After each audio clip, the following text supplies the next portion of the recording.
I think that a really big part of how Lake Ridge does that is through even just making it one of the sort of cornerstone pieces of the North Star statement. So having it in mind, having it as a priority. But the way that plays out on campus, I think, is in the small class sizes for the students, the relationships that get built between the students and between students and faculty. I think bringing in a counselor and next year an additional counselor so that students have someone that they can go to if they need to. I think that those have been really great things in terms of thinking about what students would need. This year there was a really big focus on getting student voice and having their feedback about what they need and what would improve the culture for them, as well as doing that with the faculty. So I think that that's a big piece in setting the stage for wellness, is letting people know that what they determine they need is going to be listened to and going to be heard, that their voices matter. So I think that those are probably the biggest ways. I think that in small ways, I think we're looking at a peer mediation program for students. We're looking at, sort of changing the health curriculum. We're looking at adding some wellness pieces to the existing PE and health experiences through the grades. So I think it's happening sort of in small ways and then in bigger ways as well. And it's definitely a work in progress. There's still a long way to go, but I think this year was a really important launching point.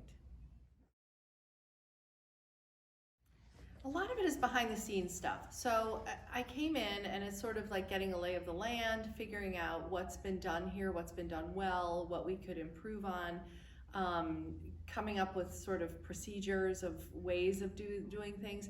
So I think that a lot of it hasn't been as visible, but even in the learning support process and with the learning support staff, just opening up pathways for students to be able to access assistance and services and all of that, and which is a piece of the wellness. It's academic wellness. And so I think that a lot of that has happened sort of behind the scenes. This year, I've focused a lot of time and attention, as has my team, on looking at SEL programming to bring in next year. So and SEL, social emotional learning, it's something that's happening nationwide. There's a lot of platforms. We've been looking at a number of platforms and comparing what would really suit us. But it's really about, SEL is really, when you come down to it, it's about how do we build a way to connect with each other? How do we build a way to understand ourselves better? How do we build a way to break down barriers, obstacles to having a really healthy, vibrant culture here?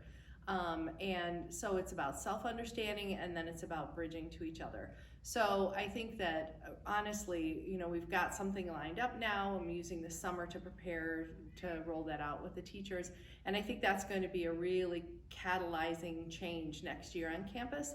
So even though all the back work for it hasn't been visible this year, it's been what's necessary for us to really move forward in a very exciting way next year. So I think that's the biggest change this year, is getting not only that commitment, but now laying the groundwork to live out that commitment to wellness. So in addition to the SEL curriculum, I think that I really want to see us utilize advisory periods, and all three, we don't call it advisory in the lower school, but all three divisions have these times where students come together and it's not academic time. I really want to sort of revitalize how we're using that time in general, not just with SEL curriculum. I want to really revitalize the opportunities we have for students to get together, and the spaces on campus for students to get together in a non-structured way, so that people feel like they have safe spaces, they have ways to engage with each other that are not in academic classes. We're talking about maybe doing some off-site things that sometimes are called retreats or community building days, and I know we do some of that already, but I'd like to see us really expand and deepen that. So those are the kinds of things that I would like to see coming up, that I'm working towards, and then supporting families in new ways, right? We want family wellness to be one of the pieces of wellness that we're looking at, right? We want students to have physical wellness, emotional wellness, academic wellness, but we also want to have families experiencing wellness. So I would like to have some sort of, offerings next year for families as well. sign of that is for students to be able to articulate the ways that they feel their wellness is being taken care of and being taken seriously and is a priority of the school. So again, when I did the upper school student focus groups, the students said, I don't really see it.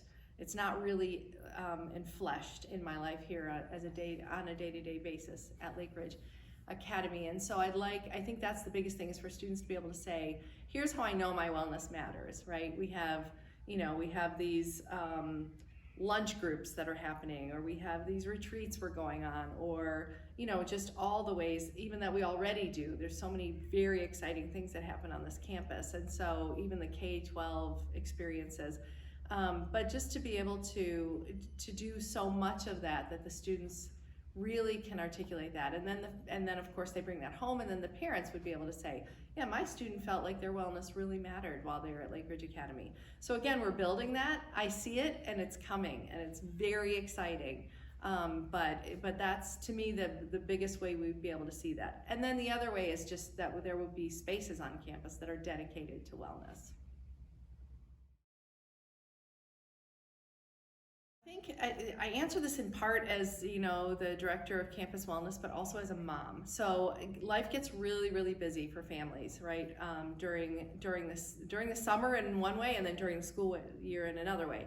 And so I think what I really encourage families to do is to come up with a way that you're having quality time on a regular basis that doesn't involve going and doing, it's just being together. So during the school year, obviously, family meals together is a really big part of that. But, I've had families this year tell me about things they do, like on Sunday nights, they sit down and they just talk, and sometimes they use some of these cards or these books that give you talking starters. And but I think the busier you get, the more important it is for families to carve out that time.